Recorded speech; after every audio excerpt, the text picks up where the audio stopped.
Salutare tuturor! Bine v-am regăsit pe acest canal. M-am gândit să fac un videoclip cu toate animalele, să le mai vedeți, că n-am mai postat de un timp și vreau să vă țin cât de cât la curent cu noutățile. Vă prezint prima dată găinile, care sunt mare parte în curte. Mai am câțiva pe aici prin cușcă.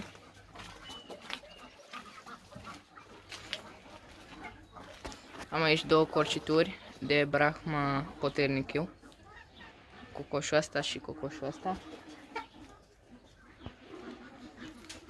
Aici e acest gâtgulaș muțat cu barbă, care îmi place. Vezi câțiva frumușei. Am aici cocoșul bătrân, unul dintre ei, și restul sunt prin curte.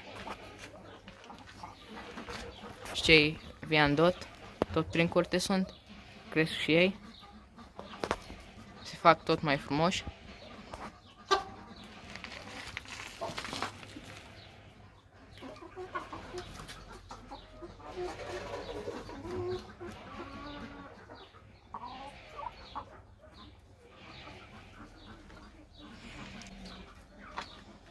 La iepuri mai am aici un masculaș de cap de leu,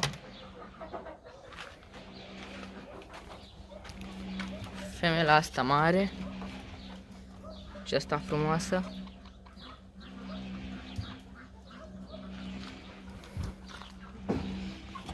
și femela asta neagră.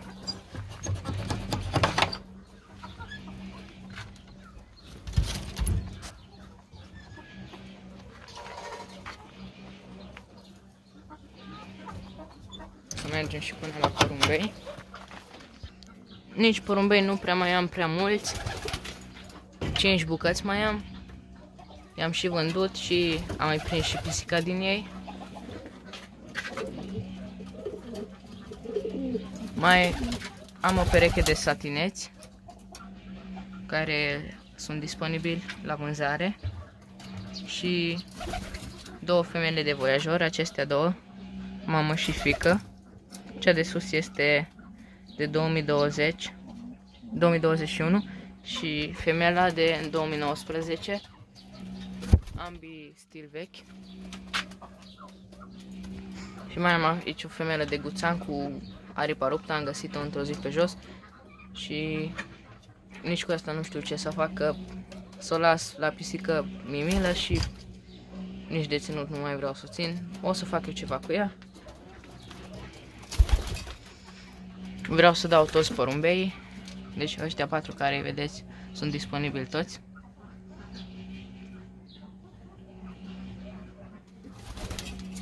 Pui nu am anul ăsta, până acum am avut, dar nu mai am. Am dat și voltații.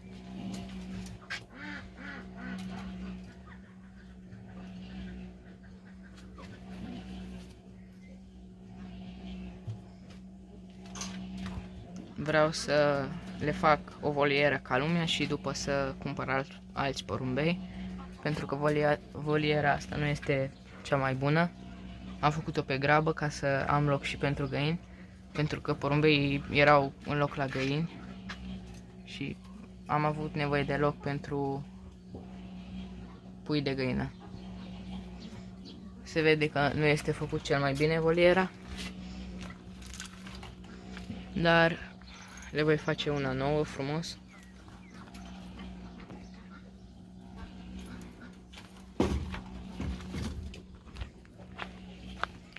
Uitați aici ce spui de viandot, puică.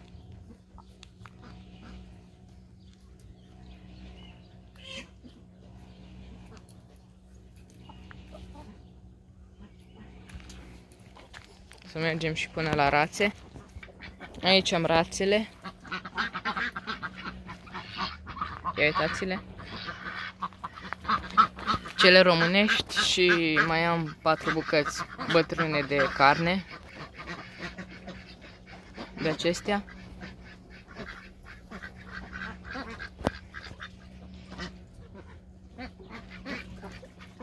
și lor le este cald.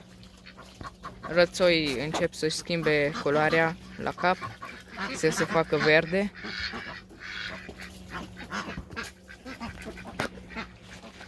Și am câțiva pui, adică boboci, care i-am adus acum unul de mult. Acolo. Ăia... Stați că nu se văd.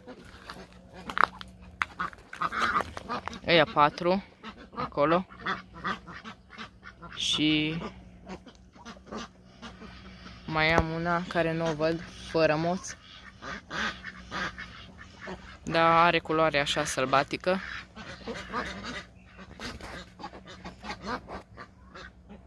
Ei stau aici, au umbră de la pomi. Eu zic că au un loc bun. Aici ăștia sunt rățoi bătrâni. Da, deja și cei tineri încep să calce și rațele să stea la căcat.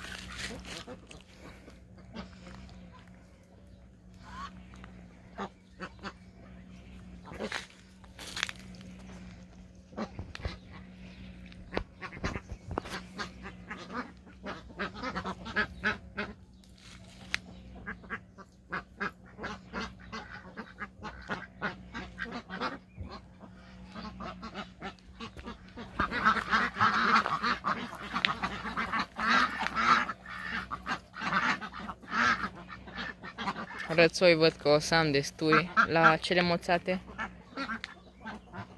Și rațe sper să am destule. Să fac măcar o familie.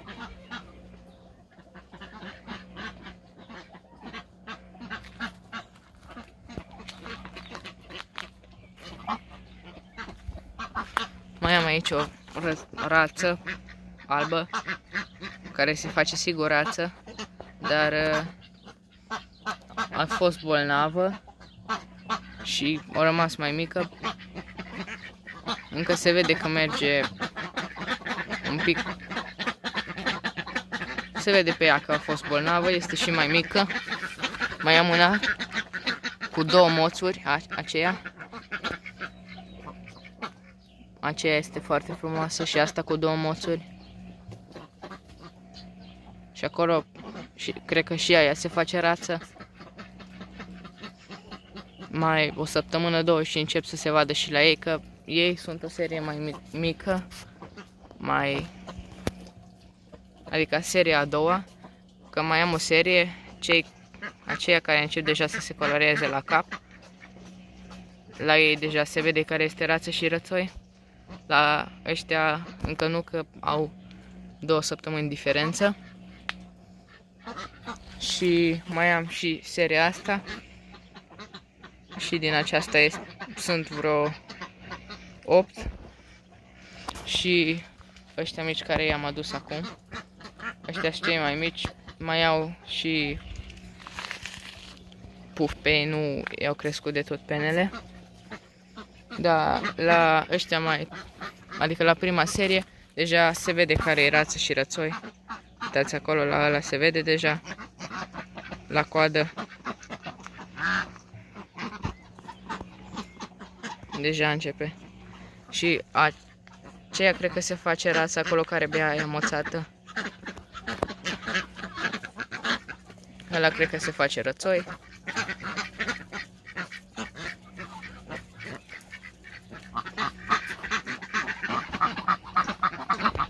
Ia uitați pe ăștia 8.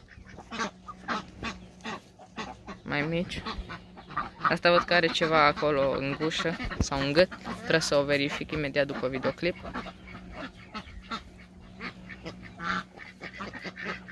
Le e cald și lor. Stau non-stop la apă. Trebuie să le pun de 2-3 ori pe zi apă. Să aibă în permanență unde să facă baie.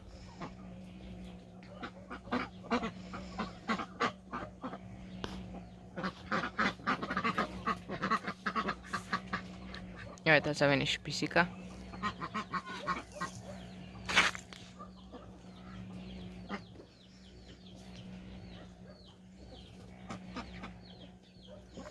Dacă vreți, puteți să-mi scrieți în comentarii ce videoclipuri să mai postez, ce să vă mai arăt. Că postez cu drag, dar nu prea am ce să postez, că noutăți nu prea și nici nu vreau să vă plictisesc cu foarte multe videoclipuri la fel. Așa că mai bine postez un pic mai